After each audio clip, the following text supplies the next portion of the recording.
Lep pozdrav vsem skupaj. Midve sva pravkar pripotovali obe iz Maribora, torej sva obe Mariborčanki in sva veseli, da sva danes tukaj, ne, Danica? Danica je sicer začela pravzaprav objavljati, pisati že prej, že v srednješolskih letih, ampak objavljati svoje dela šele nekako z upokojitvijo. Predtem je bila zelo aktivna in zelo uspešna na področju bančništva, ne literature. V gimnaziji je sicer že ustvarjala literatura, njena mentorica je bila na drugi gimnaziji v Mariboru takrat zelo priljubljena, znana profesorica, sicer tudi sama pisateljica, Nada Gaborovič, in osvojila si tudi nekaj nagrad takrat v času dijaškega življenja, ustvarjanja v času dijaškega življenja. Potem je sicer se Danica odločila, da bi študirala literaturo, vleklo jo je literaturo, ampak je zelo hitro v Ljubljani obupala, pa ne zaradi študija, ampak mislim vsaj tako, kot sva se pogovarjali kdaj ob kavi, da jo je vleklo v Maribor zaradi ljubezni, ker je njen kasnejši mož torej ostal v Mariboru, bil je v Mariboru in tako se je odločila, da pač zapusti Ljubljano in študira v Mariboru na ekonomsko-poslovni fakulteti. Kot rečeno, je bila potem vseh 40 let pravzaprav zaposlena v bančništvu in to zelo uspešno, ne samo torej v naših bankah, ampak je bila tudi na mednarodnem področju, v mednarodnih korporacijah in si pravzaprav zelo uživala v tem poklicu, ne? Ampak nam poveš mogoče, da ko slišimo bančništvo, no vsaj jaz si predstavljam nekaj zelo suhoparnega, ampak ti si počela, ti si imela ves čas delo z ljudmi, ne? Pa ne za šalterjem bančnim, ampak mogoče nam povej kaj o tem, kaj si počela v banki, kaj te je tako radostilo tudi v tem poklicu in potem poveva, kako si prišla k literaturi. Ja, dela to? Ja, pravzaprav sem imela veliko srečo, da sem to, kar mi je najbolj ležalo, vedno lahko tudi delala, ne. Nekdo, ki ima zasluge, tu je tudi danes med nami, ne, moj kolega iz Poštne banke, kjer so mi dovolili, da te moje projekte, kjer so vključevali predvsem izobraževanje ljudi, imeli smo delavnice za odličnost, pa imeli smo delavnice za prodajo, seveda na drugačen način mogoče. In imela sem srečo to, da so pač tisti, ki so lahko bili odločevalci, ne, tudi to mi omogočili, da sem lahko to delala. Zato sem se lahko posvetila delavnicam, kar sem delala še tudi kasneje, ko sem že odšla iz banke. Sem kljub temu še nekaj časa imela to svoje podjetje za izobraževanje, poleg tega pa sem na Združenju bank tudi do nedavnega predavala vodenje z vrednotami. In torej na tak način nekako, ja, bančka, ja, ampak hvala Bogu, vedno najdeš lahko, če imaš nek svoj veliko željo, najdeš tisto pot, da lahko tudi tisto delaš. Ja, potem pa, kot smo že omenili, je z upokojitvijo postala torej tudi literarno ustvarjalna na ta način, da je začela tudi objavljati knjige. In sicer je najprej išla njena pesniška zbirka z naslovom Pesmi je ime Svetloba, leta 2018 pri založbi Mladinska knjiga. Torej, Danica je bila takrat stara, vsi smo sami taki približno, ne, da razumemo, torej bomo rekli vseeno 63 let. In potem leta 2022 pa njen prvi roman, ki je pravzaprav biografski roman, družinski roman, zgodba njene družine oziroma njenega očeta. To je roman Krojenje tišine, torej posvečen očetu in njegovim najbližjim. Ta roman je izšel pa pri Mohorjevi družbi In lansko leto še drugi roman Brez obraza. Ta je šel pa pri založbi Pivec v Mariboru. Zdaj, kar mogoče povezuje vsa tri dela, so gotovo avtobiografske prvine. In čeprav ta roman Brez obraza, tisti, ki ne poznajo pravzaprav spodbud za njegov nastanek, bi ga označili kot sodobno kriminalko o sodobni družbi, je pravzaprav tudi ta roman avtobiografski roman, ki ima zelo veliko resničnih dejstev, povezanih pravzaprav z Daničino najožjo družino.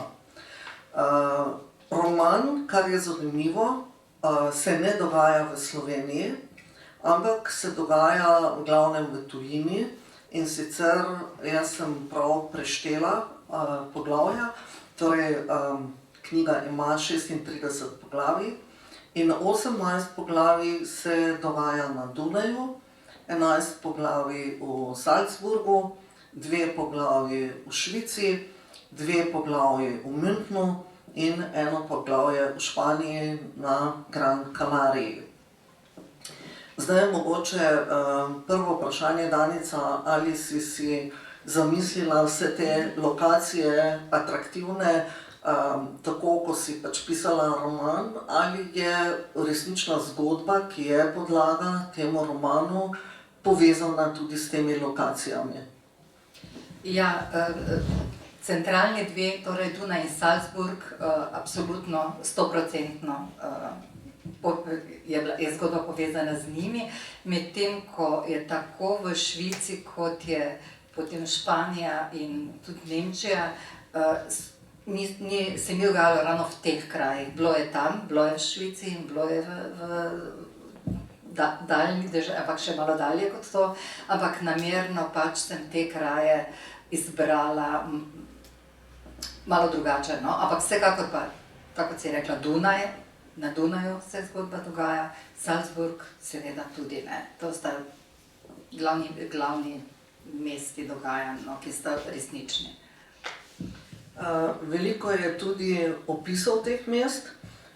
Pred kratkim smo imeli predstavitev na Dunaju, seveda za dunajske Slovence v Korotanu. In ljudje, ki že dalj časa živijo na Dunaju, so ji dali kompliment, da so odkrili preko teh romanov pravzaprav nekaj zanimivih dunajskih kotičkov, ki jih prej niso zaznavali na ta način, kot so jih lahko potem spoznali v romanu. Vidi se, da Danica zelo dobro pozna to središče mesta, kjer se dogaja, tudi Salzburg. Seveda na Dunaju lahko izdava živita 2 tvoja otroka in že nekaj časa tudi sta zaposlena tam, tako da si veliko na Dunaju, tudi v Salzburgu si sama velikokrat bila, tako da pravzaprav ti opisi različnih kavarn, pekarn, ulic, hotelov, parkov so pravzaprav zelo resnični, ne? Vsi. Ja, to moram reči, da mi je bilo luštno, ko so tudi Dunajčani rekli, da niso mogli verjeti, ne, da so ti opisi tako realni, tako resnični. Jaz z Dunajem sem seveda povezana zaradi otrok, pa tudi zaradi tega, ker sem poslovno zelo veliko bila na Dunaju takrat, ko sem bila v sistemu Raiffeisena zaposlena in seveda poznam zelo podrobno, dobro, center itak, ne, ampak pa še malo več, se tudi v knjigi je tudi malo več, ni samo center. Tako da je luštno se sprehoditi, ne, ko boste brali, pa ko boste šli kdaj na Dunaj, pa ko boste šli v katero od tistih kavarnic, ja, jo boste našli, tudi po tem opisu, bo tudi kakšno cvetličarno, kakšno drugo restauracijo. Kakšno kavarno, kamor se ne splača iti, ker imajo zelo slabo kavo, ali kakšno kavarno, kjer so skoraj da nevljudni, tudi take so, ne? Že pregovorno, ja, že tu Dunajčani so rekli, ampak res, tam so pa vedno res tako neprijazni, ne, kot tudi tako, kot to opisujem. Ja, mogoče je zdaj že to tudi njihova slika, ne, da je tudi zaradi tega gre kdo tja, no, pa ne, to je malo ironično.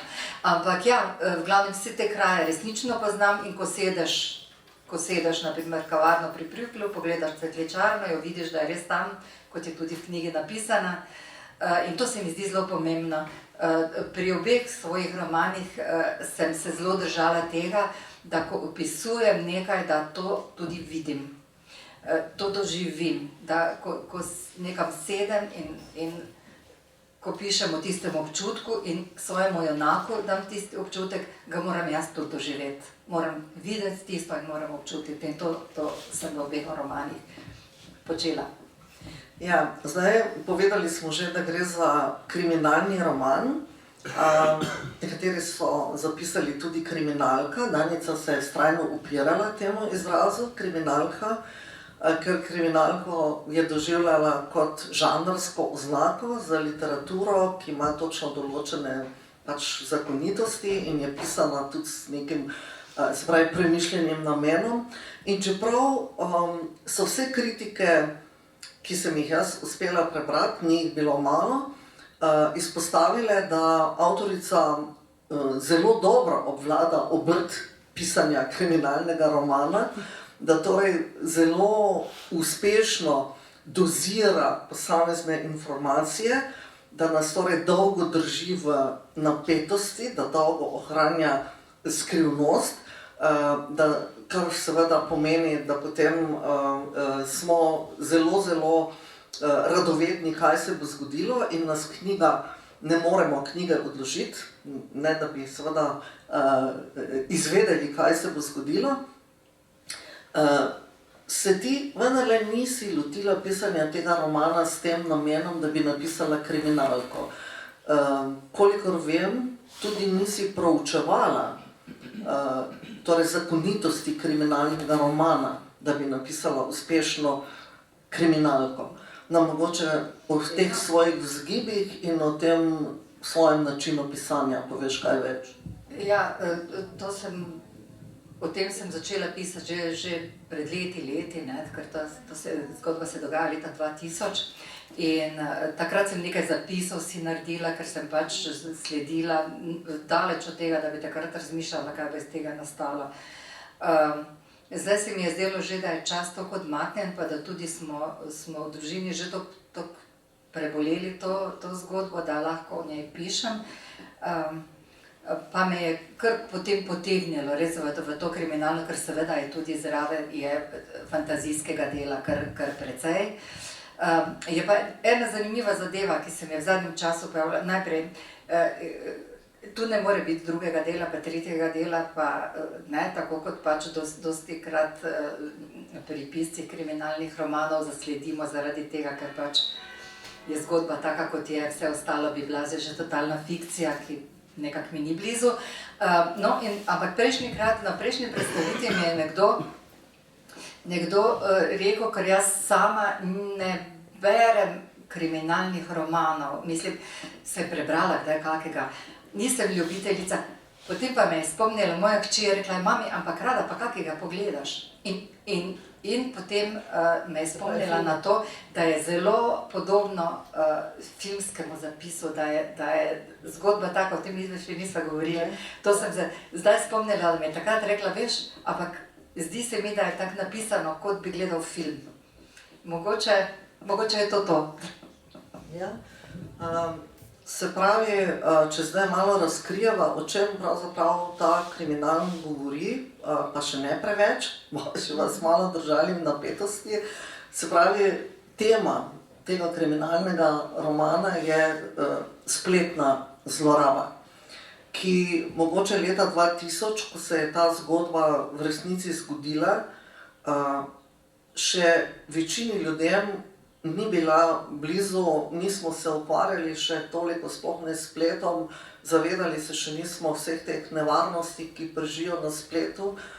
In mogoče Danica, kaj o tem za začetek? Ja,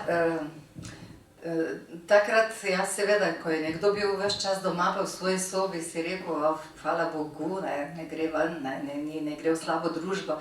v resnici pa je vprašanje, kje je bil, ne? Ampak se tudi danes je to, ampak takrat nekako nismo še poznali te nevarnosti. Ne? Danes mladi zelo močno že to poznajo, tudi veliko se o tem govori, tudi v šolah veliko o tem govorijo in jaz sem seveda tudi izjemno vesela vabil na šole, kjer se o tem pogovarjamo, ampak vedno jim rečem, vi veste o teh zadevah že veliko več kot mi, ampak to ne pomeni, da ni dobro, da se o njih pogovarjamo, da se vi pogovarjate med seboj, ker s tem preprečiš kakšno nevarnost, ker tako pišem tukaj tudi v uvodu, ti ljudje, ki se ukvarjajo s temi spletnimi prevarami, nasiljem, so vedno korak pred nami. Ko mi ugotovimo, da se nekaj dogaja, so že oni pred nami. Ampak ne dogaja se to samo mladim. Tudi to želim vedno znova poudariti, ne dogaja se to samo mladim. Mnogi starejši so padli v kakšno tako mrežo nevarnosti spletnih. In problem je v tem, ker takrat, ko se kaj takega človeku zgodi, ne želi tega deliti z drugimi, ne želi povedati tega, ker mu je neprijetno, ker ga je sram, da se mu je to zgodilo. Vemo pa sami, kadar o neki stvari govoriš, kad neki stvari poveš, da se je zgodila, potem se suje, predvsem, če je to na spletu, se suje en kup, ti si tak naiven, saj ti je prav, pa zakaj, ne, v glavnem želimo se izpostaviti tem spletnim komentarjem, ki so včasih ubijalski, ne, v mnogih drugih zadevah, tu pa še toliko bolj lahko prizadenejo.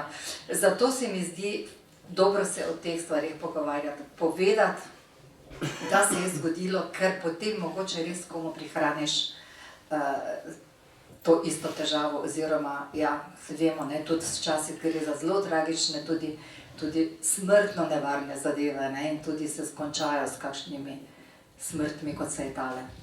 Ja, zdaj tukaj je glavni protagonist, okoli katerega se vsa zgodba dogaja, pravzaprav 17-letni dijak, ki pa ne nastopa več v romanu, ampak se samo razkriva v romanu, kaj se je pravzaprav zgodilo z njim.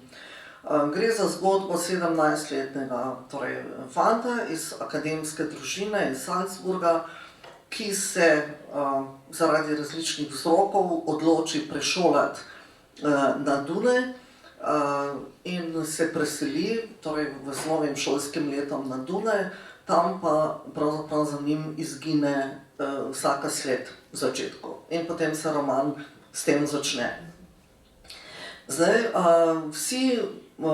potem pa imamo seveda še več. Zgodba je zgrajena pramensko, tako da sledimo večjim zgodbam.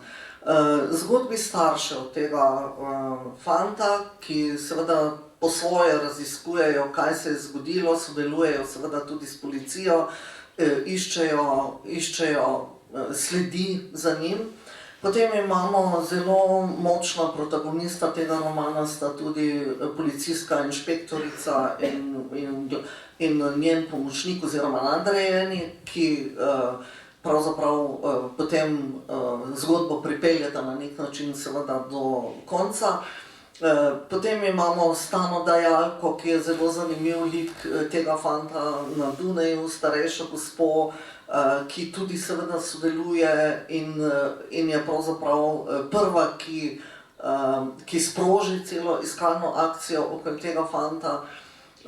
Potem sta zelo zanimiva lika tudi starša tega fanta, predvsem mama, predvsem ženske, ne? Ženski liki so zelo zanimivi. Zdaj, če izpostaviva posebej mogoče mamo tega fanta, pa to inšpektorico, pa to stanodajalko, mogoče kaj o njih, zakaj so ti ženski liki, čeprav je zgodba, torej je moški glavni lik, ne, okoli katerega se vse suče, ampak te tri ženske so v romanu močno izpostavljene. Moram reči, da pri pisanju sploh nisem imela namena, da jih posebej izpostavim, ampak je nekako tako naneslo, najprej mama, ne. Vse vemo, mame smo pač levinje, oprostite, očetje, ne, ampak mame hočemo vedeti, hočemo priti čez, hočemo priti nečemu do dna, Tako sem videla, jaz pač tudi to imamo. Medtem ko obe in inšpektorica in mama, ki pa se v nekem trenutku zelo zbližata,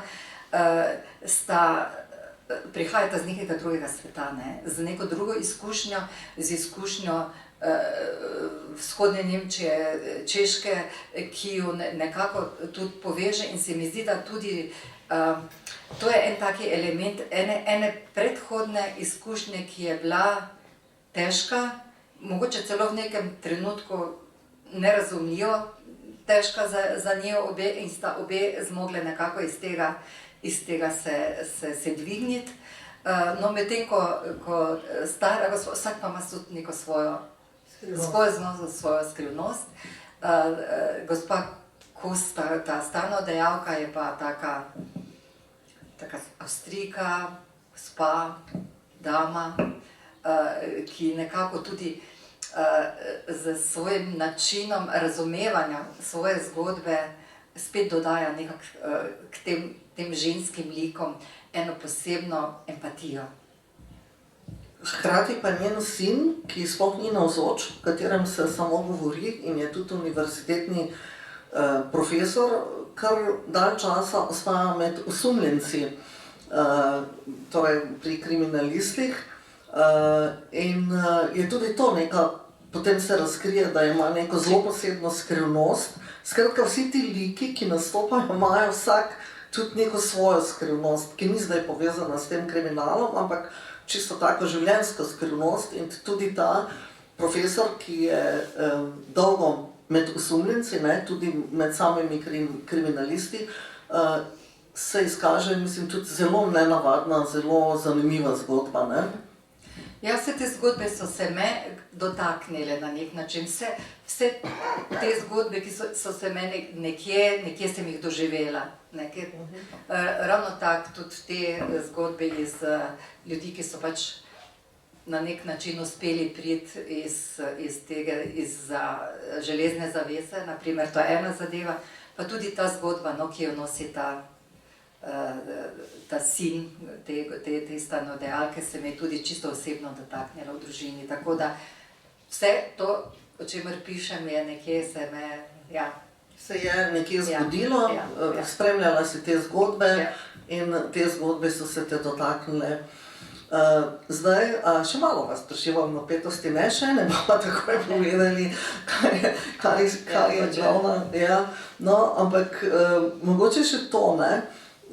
Odločila si se za tretje osebnega pripovedovalca, strokovno rečeno, ne?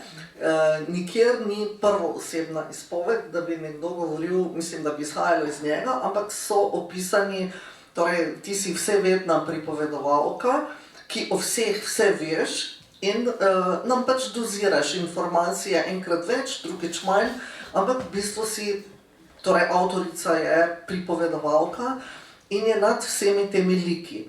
Ampak hkrati se pa na vsakem poglavju pojavijo tudi personalni pripovedovalci in to pa pomeni, da pravzaprav zdrsnemo za trenutek v notranjost te literarne osebe in slišimo torej njene misli, njene strahove, njena občutja. In to je napisano pa v kurzivu, v poševnem tisku, da se loči od ostalega tiska. To so samo zelo kratke, mogoče samo kakšen stavek ali največ kakšen odstavek, ne?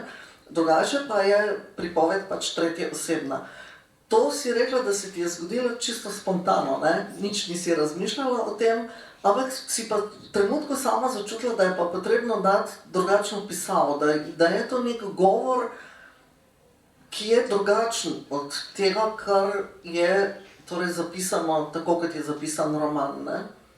Mogoče nam o tem kaj je? Ja, Glavno, ti si me toliko naučila pri tem, ne, da jaz sploh, ko si rekla, to literarno, dejansko me je presenetila, kakšna tvoja strokovna ocena, sem je vesela, mogoče si bom kaj zapomnila za bodoče, ampak ne vem. Ti si to počela spontano. Ja, to je zanimivo, ne? Mislim, čisto spontano. Jaz sem bila namreč njena urednica te knjige, zato sva veliko govorili. Ampak vse to je, mislim, kako bi rekla po domače, štimalo, ne, meni je bilo kristalno jasno, ampak ona je vse to naredila spontano. Mislim, ko je pisala, ni razmišljala o tem, ne vem, literarno, teoretsko, tretji osebni, prvoosebni, ne. Mislim, pač je tako napisala in je zanimivo. Zanimivost je tudi to, da je roman, ima, kot sem že rekla, 36 poglavij, ki pa niso oštevilčena. Jaz sem si želela, da bi bila, in ker se mi zdi, da kot bralka se veste, odložiš pa rečeš 5. poglavju, ne, pa zdaj bom pa začel 7. poglavje ali pa, ne vem, 24. je pa to. Ampak Danica je bila vztrajno proti vsakemu številčenju in vsako poglavje ima samo seveda svoj naslov, ampak ti naslovi so spet nekaj zelo posebnega, ker je vsak naslov je pravzaprav citat, nek zelo znan citat ali pa manj znan citat in to citati najrazličnejših ljudi iz zelo, zelo dolgega obdobja. Torej od antike, grške, od ne vem, Aristotela, pa naprimer do tudi citatov iz verskih besedil, pa do najnovejših iz zelo različnih, bi lahko rekli, področij sveta ali pa različnih literatur sveta. Kako si pravzaprav iskala te citate, tudi precej si jih še spreminjala na koncu, ko so že bili postavljeni, je ona še rekla, ne, ta ni ravno najboljši, k temu bom zamenjala, ne, bom dala drugega. Pa si še spreminjala tik pred koncem, ko je že bilo vse narejeno, si še te naslove spreminjala. In ti citati, če vam jih mogoče tako za malo pokušino, da jih slišite, samo povem, naprimer, prvo poglavje ima naslov Zelo malo je blizu nič, latinski pregovor.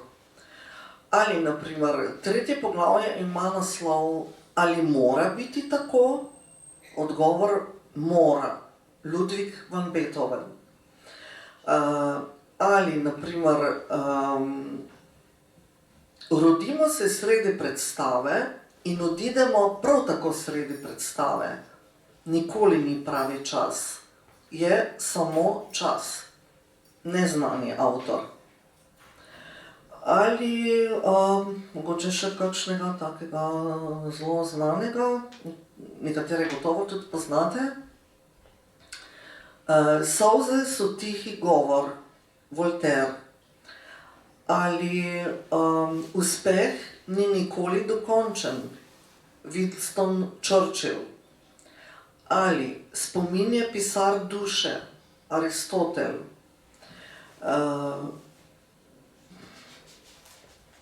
Če vaše sočutje ne vključuje vas, je nepopolno, Buda. No, teh citatov je 36, ne, toliko kot je poglavij. Naprimer, ne za šolo, za življenje se učimo, Seneca. Ali če pogledamo zadnje, ali pa 33, v nekem kotičku svojih src smo še vedno vsi učenci. In čisto zadnje, biti premagan in ne izgubiti srčnosti je največja preizkušnja poguma.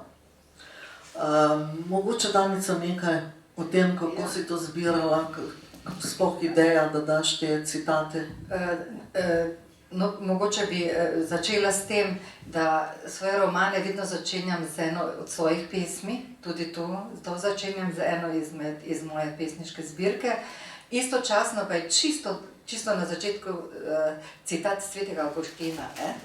To tudi tako, da že ko sem s tem začela, sem imela v mislih celo zgodbo, ljudje potujejo, ne se mogoče jo prebereš. Ljudje potujejo, da bi se čudili višini gora, ogromnim valovom na morju, dolinam rek, prostranosti oceana, kroženju zvezd in gredo mimo samih sebe, ne da bi se čudili. Ja, to se mi je zdelo taka neka popotnica za to popotovanje, ki dejansko ni bilo popotovanje v pravim smislu, ampak v nekih, ne vem, spletu, ki je lahko res potovanje, pa v resnici ni. Zato se mi je zdela ta, za začetek, za uvod, se mi je zdela ta misel. Sicer pa sem prav iskala te različne citate, jaz jih imam pač rada, ne, rada veliko krat, ki je poiščem, si kakega zapišem in sem hotela z njimi tudi zaobjet čas, v katerem je zgodba aktualna, se pravi vedno. Ne, vedno. In zato sem iskala različne avtorje, povsem različne avtorje iz različnih dob in no, potem tu in tam se mi je kdaj zdelo, da bi, ko ste rekla, da sem jih spreminjala tudi, da bi vendarle kakšen drugi bolj ustrezal, ker sem jih imela kar nekaj že pripravljenih, da je mogoče nek drug bolj ustrezal in sem potem tudi se odločila za drugega.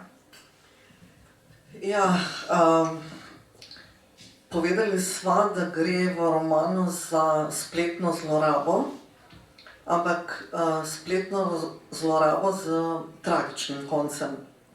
V romanu se zgodi kar nekaj smrti, ne vem, ali 5 ali 6, pa mogoče me zanima, ali pa gotovo zanima poslušalce, ali je bilo teh 5-6 smrti mogoče tudi v resničnem življenju, ali je to čista fikcija, zato da je bolj prepričljivo, zato da se nas bolj dotakne, zato da smo bolj pretreseni, ali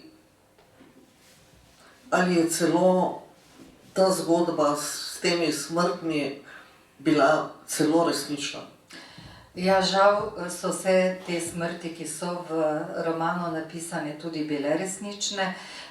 Zgodile se, morda niso v teh krajih, kot sem že prej rekla, da nekateri kraji so, tako kot naprimer Švica, ni tisti kraj, ampak je bil nek drug, zato sem se namerno izognila pravemu kraju, ampak ja, vse te smrti so žal bile tudi resnične.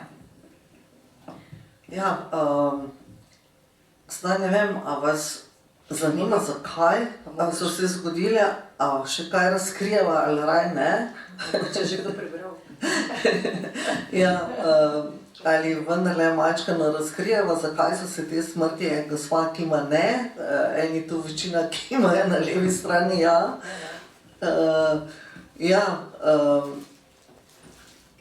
mogoče, Danica, koliko si ti pripravljena razkriti?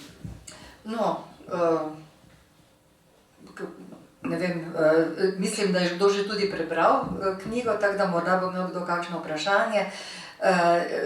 Saj smo povedali, da gre za spletno nasilje, da je nekdo žrtev, o kateri gre zgodba, je bila prva smrt v tem nizu, ki so potem sledile. Kaj drugega, jaz mislim, da niti ni potrebno na mojem. Razen, če bi režili, ampak mislim, da je to čisto dovolj. Mogoče vseeno, da to ni samo zgodba romana, čeprav se ti zdi super, da je tako postavljeno v romanu, ampak da dejansko to zgodba, bi lahko rekli, mednarodnih razsežnosti, z eno hobotnico, ki je imela lovke v večjih evropskih državah, ki je lovila s temi lovkami seveda predvsem mlade ljudi, introvertirane, v stiski, mogoče tudi socialno osamljene in seveda zakaj so se pa smrti dogajale, pa je že bi morali že kar močno razkriti, ampak saj. No, si zdaj že kar veliko povedala, ne? Jaz bi edino mogoče tukaj rekla, da na par stvari sem hotela poleg te nevarnosti mreže opozoriti, ne? Ena izmed prvih je ta, da namreč ta fant, ki je umrl, je vendarle bil v urejeni družini, v ljubečem okolju, ne, ker si rekla, ki so bili, bil je pa res bolj introvertiran, zanimale so ga mnoge stvari, ampak pravzaprav ni bil tako odprt kot kdo drug, ampak ena stvar, ne, na katero včasih se spomnim, da opozorim, včasih pozabim, kadar je v družini več otrok. Obstaja velika nevarnost, da spregledamo tistega, ki je mogoče manj uspešen. Pa to ne pomeni, da ni uspešen, ampak če je nekdo briljanten, ne, če je nekdo briljanten, kot je v tem primeru na primer bilo, se drugi avtomatično čuti morda zapostavljenega. Zakaj?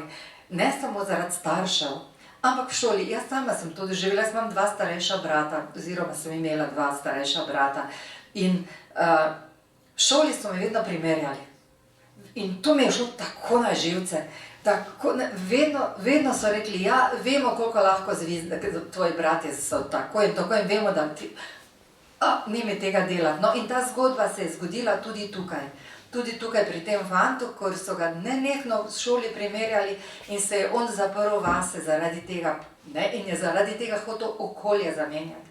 In ker je okolje zamenjal v tistem času, ko je bil v tej fazi, se je pač povezal z nekom, ki bi naj bil njegov vrstnik. Ki bi mu naj seveda stal ob strani kot vrstnik, ki stoji vrstnikom v resnici, pa sploh ni bil njegov vrstnik, ne? Ampak je bil to pač nekdo, ki je zlorabljal mlade ljudi na tak način, da jih je nagovarjal k umoru in samomoru. Ne? In ta zgodba, ne, da včasih pač nismo pozorni, ker avtomatično primerjaš, ne? Pa si misliš, glej, če je on lahko, tako da že starši, ne, imamo včasih to težavo,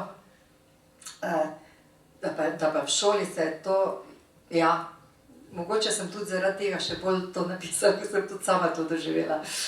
Ampak to, ne pa tragično. Čeprav po mojem, mogoče, ker jaz tudi sem bila v šoli, pa seveda šolo vedno branim, jaz bi rekla, da včasih niti ni nujno, da ti to kdo reče, ampak si sam navlečeš to. Ko je nekdo poleg tebe zelo uspešen, ti si pa mogoče malo manj ali pa imaš na nekem področju težave, da si tudi sam navlečeš, da nisi dosti dober, da nisi tak kot, ne, če si ne najdeš nekega področja, kjer si pa ti lahko ti in si lahko uspešen in je tisto področje neprimerljivo s tistim drugim, ki ga ima tvoj brat ali pa tvoja sestra, ne. Tako da, kaj pa vem, tu je, ti se niti ne, se mi zdi, da se niti nisi zelo poglabljala v psihologijo tega fanta, zakaj se je to zgodilo, ne, ampak dejstvo je, da se je zgodilo, ne, tudi v resnici se je zgodilo in potegnilo za sabo potem cel niz dogodkov. Zdaj, če dam nekaj citatov iz ocen, ki niso med seboj povezani, pravijo takole. To ni le kriminalka, temveč tudi izpoved o žalovanju, nemoči in o neustavljivi želji po resnici. Razkriva, kako globoko sežejo lahko lovke spletnih manipulacij, prevar, kako grozljivo brezčutna je lahko človekova izrojenost. To je roman, ki ne daje odgovorov, ampak postavlja predvsem vprašanja. To je pripoved, ki nam je lahko v opomin, opozorilo, svarilo. To je med drugim tudi socialno kritičen roman, ki nudi pogled v stanje sodobne družbe. in tako naprej. Tako da kritike so bile zelo naklonjene, ne, pravzaprav temu romanu. Revija Ona Plus ga je celo razglasila za roman meseca novembra. Tudi Bukla ga je posebej izpostavila. Roman je zelo brljiv, seveda pa res postavlja veliko vprašanj, mogoče res več kot daje odgovorov, kar je pa, mislim, da za bralce vedno zelo zanimivo, ne? Če nam pušča nekaj odprtega prostora, da spremlja še po branju, da sami iščemo odgovore, da se sprašujemo, kako in kaj. Zdaj, jaz mislim, da bi bilo fino, da tudi kaj preberemo iz tega romana, kakšen majčken odlomek, ne? Kak smo zure? Ja, mogoče. Ja, boš, ne? Nekaj. Boš ti? Ne. Ja, zdaj imamo dve možnosti. Ali da začnemo s samim začetkom, ali pa, kar je meni tudi, začetek je tak, da prideta ta dva inšpektorja, ki sem jo že omenjala, da imata pomembno vlogo v romanu, prideta na univerzo v Salzburgu, kjer se usedeta na predavanje uglednega profesorja. On je prepričan, da sta to neka nova študenta, ampak izkaže se potem in potem počasi, kako on počasi dojema, da sta pravzaprav prišla k njemu, da se je pravzaprav nekaj zgodilo. On nikoli ni imel s policijo nobene slabe izkušnje, pravzaprav nikoli nobenega stika in potem da mu v prvem poglavju razkrijeta, kar je seveda zanj čisti šok, da je njegov sin mrtev, ne? To je začetek, ampak meni je zelo všeč pa poglavje, kjer ta gospa podnajemnica, najemnica, tako, on je podnajemnik, gospa, ki daje v najem stanovanje, ne, temu fantu, ta najemodajalka, tako, ja, ta dunajska gospa, kot si rekla, se odloči, da bo naredila prijavo, da fanta ni, ne. Zakaj mi je ta odlomek tako zelo všeč? Ker je slogovno tako zelo drugačen od drugih, ker je Danici uspelo, po mojem, v tem odlomku zelo prepričljivo napisati torej poglavje te gostobesednosti te gospe, pa ne samo gostobesednosti, ampak takega tipično ženskega govorjenja, pa naj mi vse ženske tukaj oprostijo. Saj veste, ko pravijo, da smo ženske, da nam skače pozornost z ene stvari na drugo in da lahko govorimo nekaj o eni stvari, pa že takoj o drugi, pa o tretji, pa četrti moški pripovedujejo bistveno drugače, ne. Običajno, ko odprejo neko temo, jo tudi končajo, ne. Me pa povemo še marsikaj v zvezi s tisto temo, kadar pač nismo čisto pripravljene in govorimo, in tu se mi zdi tak zelo tipičen način takega pripovedovanja starejše, gospe, pa bi mogoče prebrala ta odlomek, ki je tak pravzaprav drugačen od ostalih, no, če se za to. Samo da, zdaj moram jaz ugotoviti, katerem poglavje je to, ker nima številčeno. Ti še povejte čas nekaj, jaz bom pa poiskala, samo da najdem.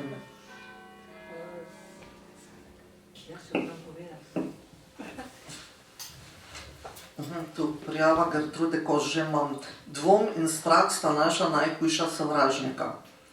Torej poglavje Dvom in strah sta naša najhujša sovražnika.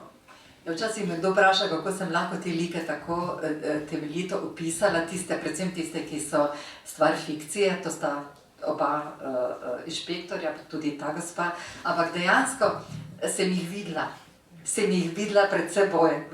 Ves čas sem videla, kako se obnašajo, kako se uredijo pričesko, kako se to, ne vem, se mi zdi, da imam pač res to sposobnost, da ko en lik postane moj lik, da ga vidim. Ja, torej, pred dverju, kjer je čakala gospa Gertrude Kos, je bilo zelo živahno. Opazovala je dogajanje. Dve dekleti v uniformah sta glasno razpravljali o situaciji v prvem nadstropju. Starejši policist je ujel nekaj besed in smajal z glavo. Dva moška in rjavolasa ženska, no, ali ni mogoče temno blond, to je zdaj bilo pisano v kurzivu, ker se je to gospa neko sprašala, ne? So z resnimi obrazi naglo zapustili stavbo. Predvidevala je, da so policisti v civilu. Ni dolgo čakala, ko je preskakujoč po 2 stopnici pritekal gologlav mladenič. Ni se mu preveč mudilo, saj ni bilo slišati, da bi šlo za nujno zadevo. Ko je na hodniku opazil lično urejeno starejšo damo, si je na glavo poveznil policijsko kapo in stopil k njej. Kako vam lahko pomagam, gospa, jo je spoštljivo pozdravil. Pravzaprav ne vem, vi mi boste povedali, kaj naj naredim.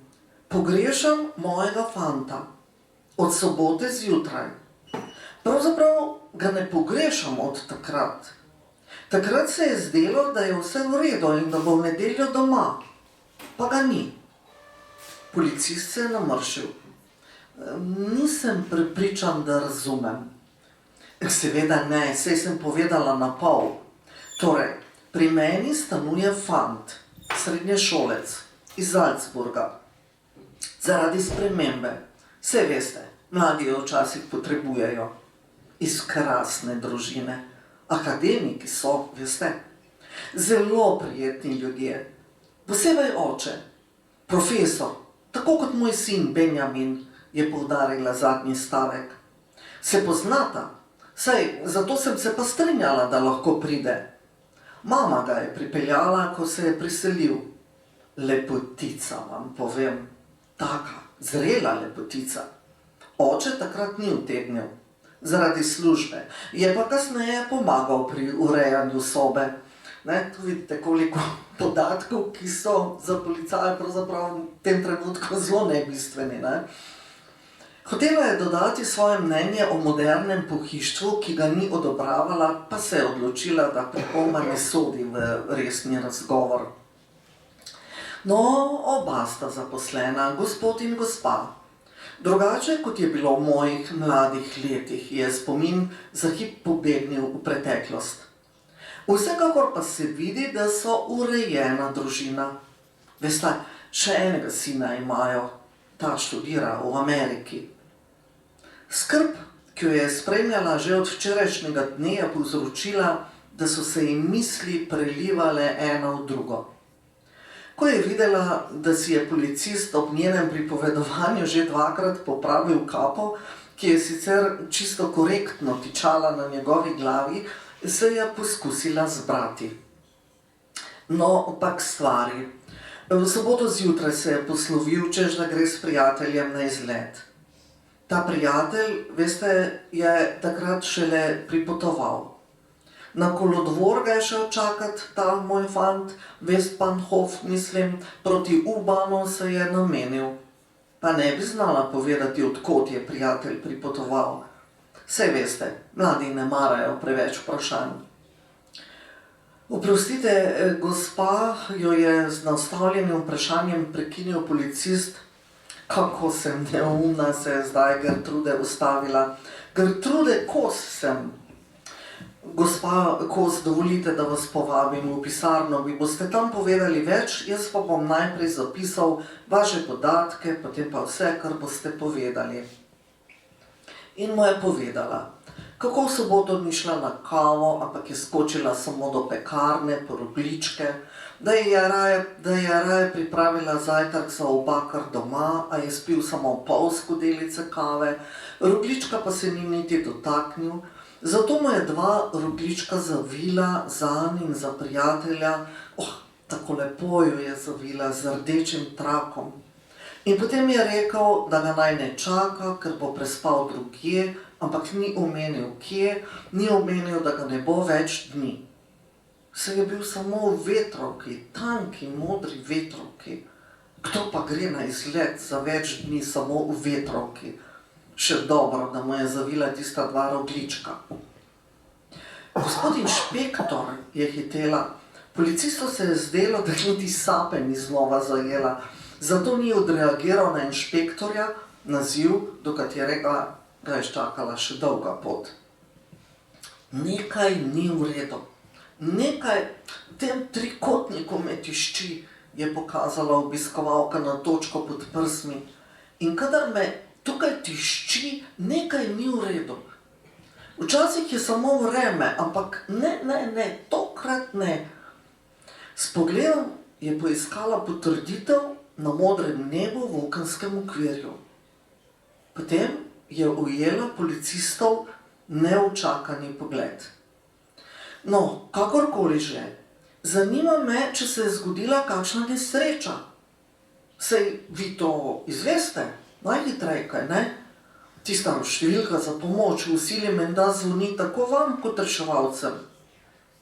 Dokler ne vem, kako je z mojim fantom, ne upam poklicati njegovih staršev, da jih ne bi po nepotrebnem vznemirjala. Veste, kako je z mladimi, jo je skušal pomiriti policist. Nekje se imajo dobro in niti pomislijo ne, kakšne skrbi z odsotnostjo nakopljajo svojim najbližjim. Ne vem, je Kosova počasi odkimala z glavo. Marko ni bil videti take sorte. Ko se vrne iz šole, ves čas preživi v svoji sobi. In veste, res je iz podobne družine, iz Salzburga, starša sta akademika. Policista je zaskrbela, da bo spet povedala vse o družini svojega podnajemnika, zato je hitro pohitel z vprašanjem.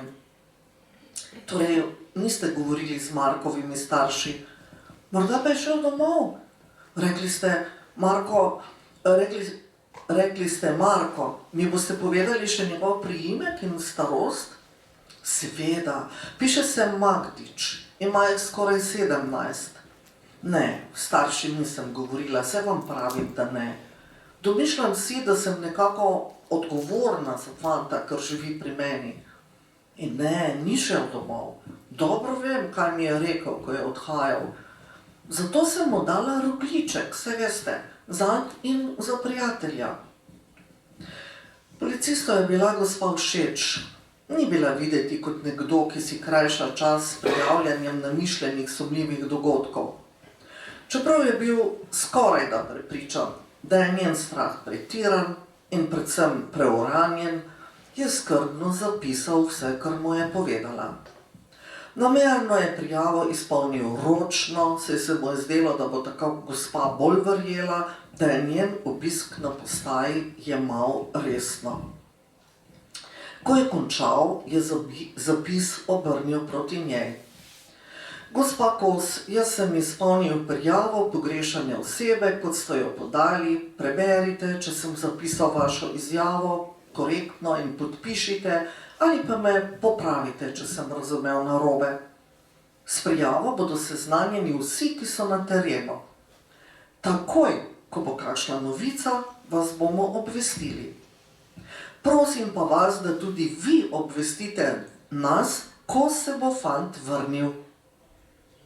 Gertruda je vzela prijavo in preden jo je začela brati, je rekla: Hvala vam, da ste rekli ko in ne če.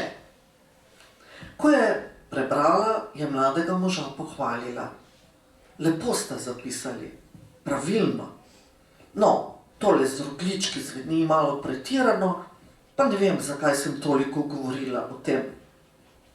In potem tiše, kot bi jo bilo malo sram, najbrž zato, ker sem bila žalostna, da jih ni bil prav nič vesel. To se zdi, ko bereš, pač zelo gostobesedno, ampak izkaže se, da so točno ti rogljički imeli zelo ključno vlogo potem pri identifikaciji žrtve. Tako da nič ni bilo po naključju tukaj, tudi to mi je bilo zelo zanimivo. Torej, Danica, ne da bi se posebej trudila, očitno zelo dobro obvlada to obrt, kot smo že prej rekli, doziranja informacij. In ti rogljički so Igrajo posebno vlogo. Zelo pomembno vlogo. Ja. Zdaj pa bomo mi dve s tem končali, pa mogoče, če ima kdo od vas kakšno vprašanje, še za avtorico.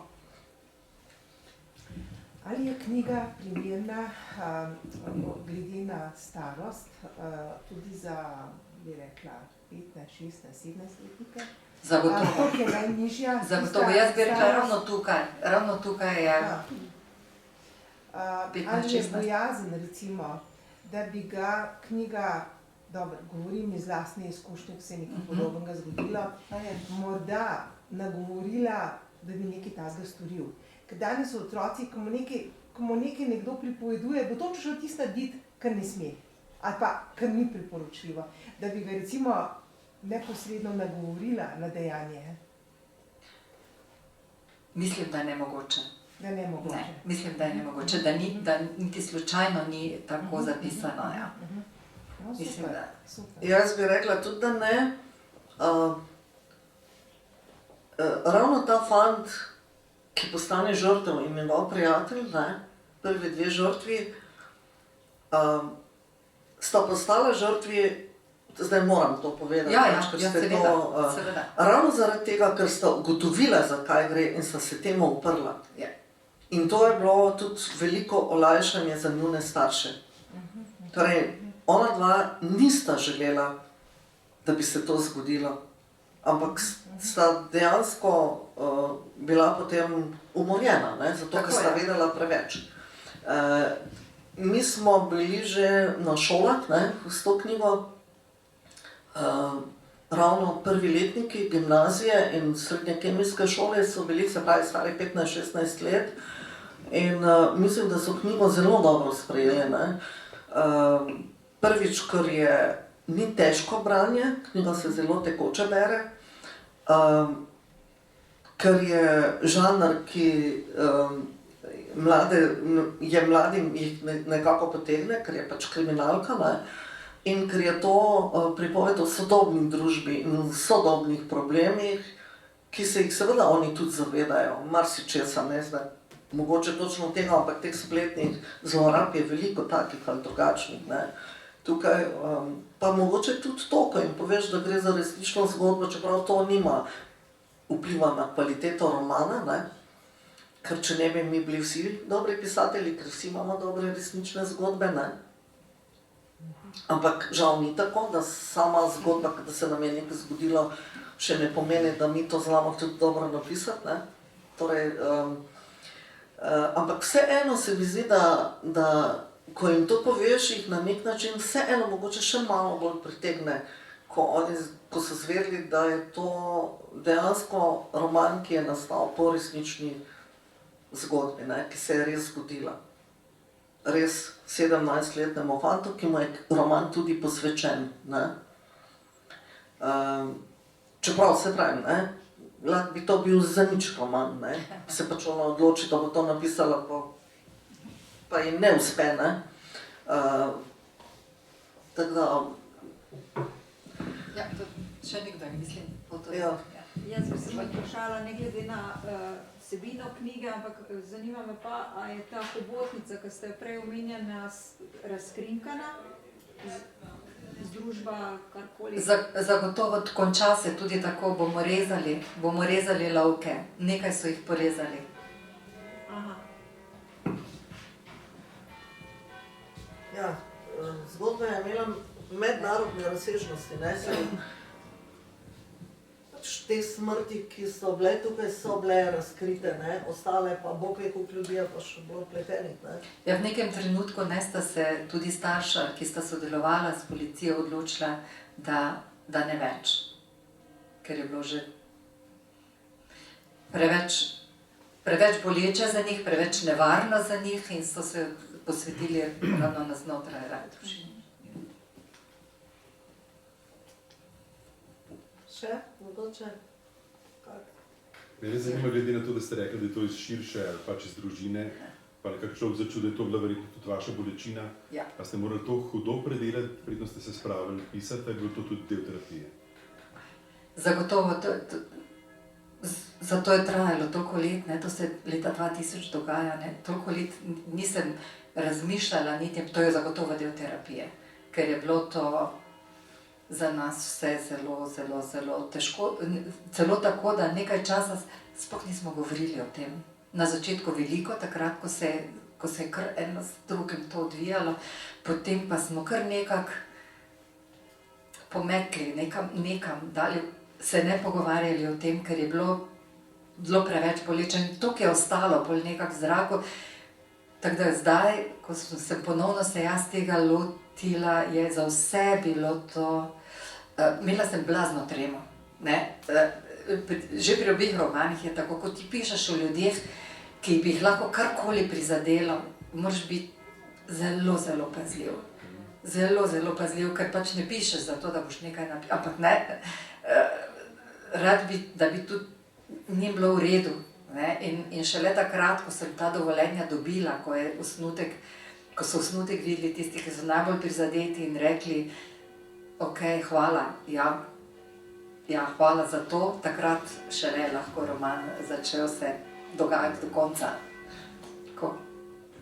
Pa zdaj so ti najožji prizadeti že prebrali roman? Ja, seveda. Ker ko smo imeli prve predstavitve, si rekla še, da Še ne. niso, ja. No, osnutek pa seveda že veliko prej, že preden je šlo naprej, ja. Tako. Ja, jaz bi se vam res rada prisrčno zahvalila, da ste prišli. Res. Čist drugače je, ne, ko to predajaš potem tako v živo nekomu, pa dejansko, da vam je bilo dovolj zanimivo, da ste si vzeli ta čas. Res hvala lepa.